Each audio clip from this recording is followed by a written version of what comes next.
Bonjour à toutes et à tous, c'est un plaisir de vous retrouver pour une nouvelle émission de 100% Quintet. Ce mercredi, on va prendre la direction de l'hippodrome d'Anguin pour le prix Florence Le Cellier. C'est une compétition réservée aux chevaux d'âge âgés de 7 à 11 ans qui en découdront sur les 2875 mètres de la piste.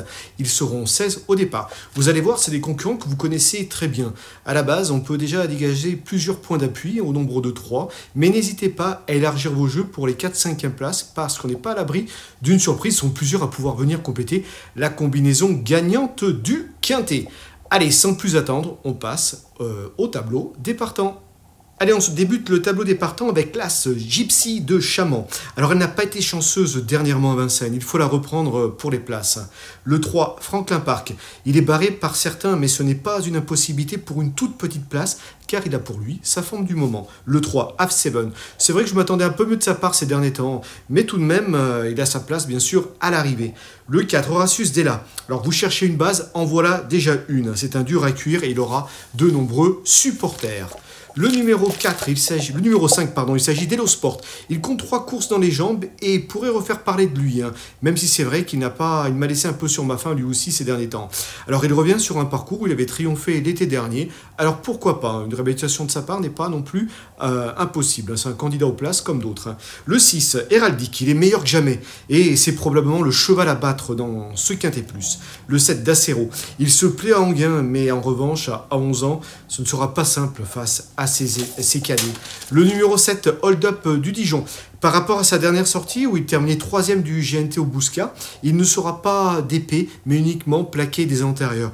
Il a déjà réussi dans cette configuration, alors pourquoi pas pour une petite place. Le 9, Gabelou Carizé. Comme d'autres, il peut se placer. Le 10, Gilmour. Sa dernière sortie est bonne, où il battait son record à Vincennes. Il prenait la 4e place derrière Gims Duplessis. C'était le jour du président de la République et il marchait quand même une 10-6. C'est preuve de sa forme du moment. Alors pourquoi pas, pour moi, c'est vraiment un candidat aux places. Le 11, Gasoline Duceux. Elle peut tenter les amateurs d'outsiders, mais pour cela, tout de même, pour terminer l'arrivée, il aura besoin quand même du bon parcours. Et je pense que la piste plate va jouer en sa faveur. Le numéro 12, il s'agit de Fuego du Mortier. Il se plaît à Anguin. Et pour son retour piste plate, il constitue un outsider amusant. Le 13, Ginkgo du Rossoir. Il a besoin de rassurer sur sa vraie valeur. Il convient tout de même de s'en méfier. Il pourrait bien sûr compléter la combinaison gagnante du Quintet à une cote intéressante. Le 14, Equiano, il n'est pas tous les jours, mais il n'est pas incapable de se placer dans un bon jour. Je m'en méfie tout de même. Le 15, Faceful, il n'a pas été revu en compétition depuis fin novembre. Et dans les médias, il a besoin de retrouver la bonne carburation et je ne l'ai pas retenu. Le 16, Eddie Darling, il est également engagé au plafond des gains. Et pour moi, c'est la 3e base de cette épreuve. Il aura de nombreux supporters et je vois jouer un rôle actif à l'arrivée. Allez, sans plus attendre, il est temps de passer maintenant au papier.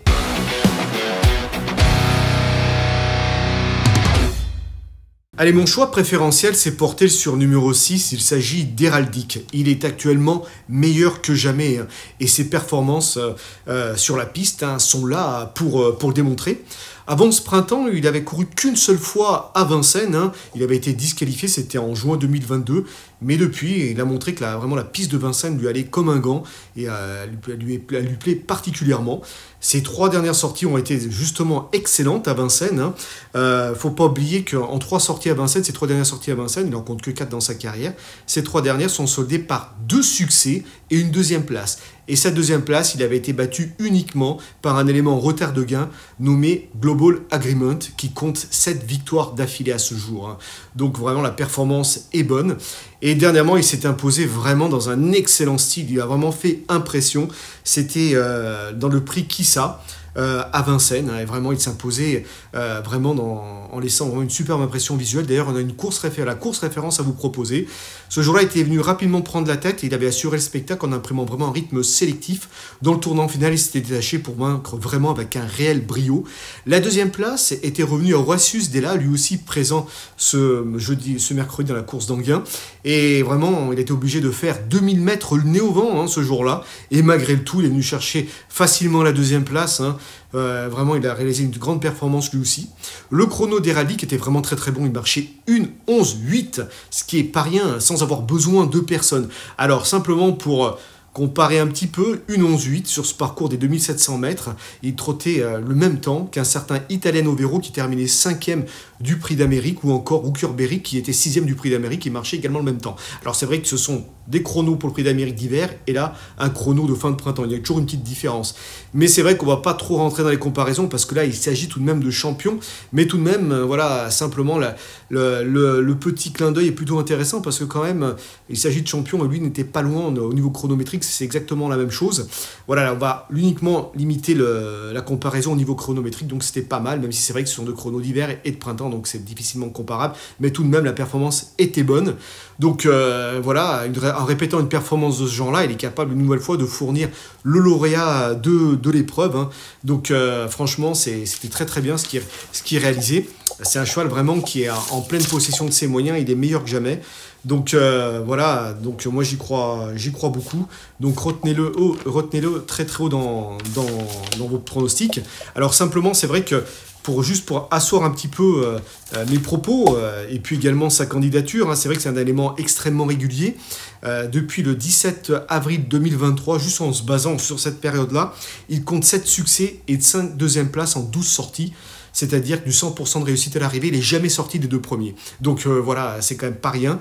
Il a quand même son point fort, c'est qu'il est dur, c'est quand même une bonne chose. Il n'a besoin de personne dans un parcours. Mais mon seul petit hic, j'ai peur que peut-être, s'il y a un sniper dans son dos, il pourrait peut-être éventuellement se faire battre sur une pointe. Parce que la ligne droite d'Anguin est relativement bonne. Mais Anguin devrait bien sûr lui convenir comme un gant aussi. Allez, en deuxième position, j'ai placé Eddie Darling. Hein, c'est un élément de classe dans sa jeunesse au Paubi qui terminait quand même 3e du prix Albert Viel. C'est un groupe 1, il terminait 3e d'Elgelfeld et Berry. Alors c'est vrai que ça remonte à un petit moment. Après, il y a de l'eau qui a coulé sous les ponts. Et c'est vrai qu'après une longue absence, il revient au mieux. Comme l'atteste ses plus récentes sorties, hein, il a même intégré les box de Jean-Michel Bazir il y a quelques mois de cela, il n'y a pas si longtemps que ça. Et c'est vrai que, hormis sa dernière sortie, on en reparlera d'ici quelques temps, ces 2 sorties précédentes étaient excellentes. Il terminait notamment 2e à Vincennes, il battait Horatius Della, hein, qui n'est pas le premier venu. C'est vrai qu'Horatius Della avait porté tout le poids de la course ce jour-là, mais tout de même la performance était bonne. Et il battait même ce jour-là, c'était en juin, il battait plusieurs concurrents qu'il retrouve. Et il y a quelques temps de ça, avant de cette sortie-là, il prenait également une 2e place, hein, c'était toujours à Vincennes, hein. Donc il y avait quand même, en battant quand même plusieurs concurrents qu'il retrouve. Donc les lignes sont plutôt intéressantes, hein. Donc là, il descend de catégorie par rapport à sa dernière course, je dis bien justement, il courait ferré, c'était dans le prix René Balière, et cette sortie avait probablement pour but, bien sûr, de l'amener au mieux pour cet engagement en or, un engagement au plafond des gains. Il ne pouvait rêver de meilleur engagement, c'est peut-être l'occasion ou jamais pour renouer avec le succès, pourquoi pas, c'est pas impossible, hein. Voilà, Nicolas Bazir, son pilote, a déclaré dans nos colonnes qu'il a été préparé pour cette course-là, et s'il répète sa course du mois de juin où il battait Horatius Della, Vincennes, hein, et bien sûr, il confirme cette valeur-là. Il détient bien sûr une première chance. Donc on va le retenir très haut dans notre classement. Et cette fois-ci, par rapport à sa dernière course dans le René Balière, hein, donc il affrontait vraiment les purs. Hein, il y avait Orsidrib, rappelons-le. Ce jour-là, il était ferré. Là, il va être cette fois-ci défaire les 4 pièces, qui peut changer beaucoup de choses, évidemment. Et ça sent la course visée. En 3e position, j'ai placé de mon pronostic, j'ai placé Horatius Della, hein, le numéro 4, hein, sans surprise, hein, lui aussi fait partie des bases de l'épreuve, hein, à l'instar d'Heraldic, hein, j'ai envie de dire, il est même dans la forme de sa vie, hein, vraiment il fait des choses incroyables, hein. Voilà, je mets encore une fois l'accent, lorsqu'il terminait 2e d'Heraldic, il y a quelques semaines de cela, entre-temps le nez au vent, c'est pas rien quand même, hein. Une course était vraiment sélective, c'est pas donné à tout le monde, beaucoup se seraient éteints, et lui au contraire il a continué, il a fini en avançant, hein, pour venir chercher le premier accessite. Donc là, le dernier coup, il a été battu avec les honneurs à Vincennes. Vraiment, il a assuré le train. Il a été battu par Eddie Darling, qui avait une course plus à l'économie, et bien sûr Goldstar, hein, Goldstar qui avait fourni de l'orée de l'épreuve. Là, Horatius Della terminé 3e, c'était pas si mal. Il a vraiment été battu pour la victoire dans les 50-60 derniers mètres, donc c'est quand même une performance de grande valeur. Moi, j'y crois beaucoup. Je crois qu'il est capable une nouvelle fois de jouer un tout premier rôle à l'arrivée, hein. Voilà, et là, il revient piste plate, et Marc Sassier a déclaré dans nos colonnes qu'il est encore mieux piste plate. Donc, on pense que ça peut vraiment le faire, hein. Ça peut, voilà, faut retenir très haut dans un pronostic. Et sur ce parcours-là, il avait gagné, c'était en octobre dernier, donc tous les feux sont ouverts avant le coup. En 4e position, j'ai placé Have7, après une série de mauvaises performances. C'est vrai que là, il revient plutôt bien, même si c'est vrai qu'il m'a laissé un peu sur ma fin, j'en entendais peut-être un tout petit peu mieux. Mais voilà, quand même, il a fait le job. Il a été à l'arrivée dernièrement dans le GNT au Bousca, où il terminait 4e de 3e de Gendréen, quand même, il terminait derrière Gendréen, des chevaux comme Gendréen et Y de Ceylan, qui était le lauréat. Donc, je pense que c'est pas si mal que ça. Donc, il avait terminé le coup d'avant, il avait terminé 3e à Vincennes, 4e de l'étape du Bousca et 3e à Vincennes. Donc, moi, j'y crois. Je pense que le fait de venir piste plate, ça peut être même un avantage pour lui de venir à Enghien. Il avait couru qu'une seule fois à Enghien, il n'est pas expérimenté, c'était le jour d'une rentrée, donc ça remonte à un petit moment déjà, donc cette course n'avait pas forcément de valeur. Là, je pense que le piste plate peut l'aider en courant caché. Alors lui, il a un profil différent, il ne peut pas aller devant comme Héraldique ou encore Horatius Zella, mais en courant caché, il est tout à fait capable de venir prendre une belle place à l'arrivée. En 5e position, j'ai placé le numéro 12, il s'agit de Fuego du Mortier. Fuego du Mortier, c'est vrai que ça sera peut-être pas le choix de tout le monde, il va s'élancer une cote d'outsider, mais il a pour lui de se plaire piste plate et notamment en Enghien. D'ailleurs, j'ai un petit chiffre à vous transmettre sur ce parcours en Enghien. En 4 sorties, il compte 2 succès et 2 places en 8 sorties, ce qui fait un 50% de réussite à l'arrivée, hein, ce qui est pas rien, donc c'est quand même très très bien. Moi j'y crois beaucoup. Le fait de revenir à Enghien va lui faire du bien, et lors de son dernier succès, il s'imposait, c'était le 17 juin 2023, ça remonte un petit moment, mais ça fait à peu près un an.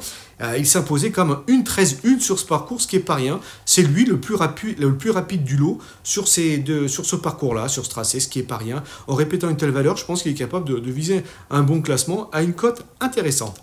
Allez, sans plus attendre, il est temps de récapituler ma sélection dans la rubrique Notre choix.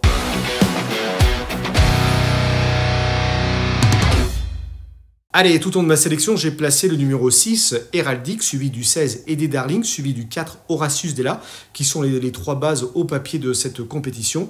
Ensuite, j'ai placé le numéro 3, Have7, et le 12, Fuego du Mortier. 3 autres chevaux pour compléter une sélection en 8. Je vous propose l'As Gypsy de Chaman, que j'aurais pu placer bien sûr dans les 5. Elle a été malheureuse dernièrement, mais franchement, cette bonne finisseuse va être aidée piste plate. Elle est capable vraiment, avec un rythme sélectif, de jouer un bon rôle à l'arrivée. Il fallait faire un choix, je l'ai glissé uniquement en 6e, mais elle peut mériter mieux, bien sûr. J'ai placé ensuite le 10, Gilmour, qui vient de battre son record à Vincennes dernièrement, c'est pas mal. Il a besoin de courir caché pour donner la meilleure de sa valeur. Si c'est le cas, je pense qu'il est capable de compléter la combinaison gagnante du Quintet, à l'instar de Hello Sport. Hello Sport, attention, car quand même, il a des lignes qui sont intéressantes. On l'a vu terminer 2e d'Hannibal Tilluri l'hiver dernier à Vincennes, 2e d'Ops à Vincennes également l'hiver dernier. Donc, ce qui est pas rien, ce sont des éléments qui disposeraient d'une belle chance dans cette épreuve au papier. Donc, ne l'écartez pas, même si c'est vrai que dernièrement, il a peut-être été un peu en dessous de sa valeur. Je pense qu'il peut se réhabiliter vivement, d'autant plus que là, il compte désormais 3 courses dans les jambes. Attention à lui. Un petit regret aussi au W Dijon que j'aurais pu placer également plus près dans ma sélection, dans les 8. Allez, chers amis, écoutez, laissez-moi vous remercier pour votre fidélité. Je vous dis à très bientôt pour une nouvelle émission de 100% Quintet.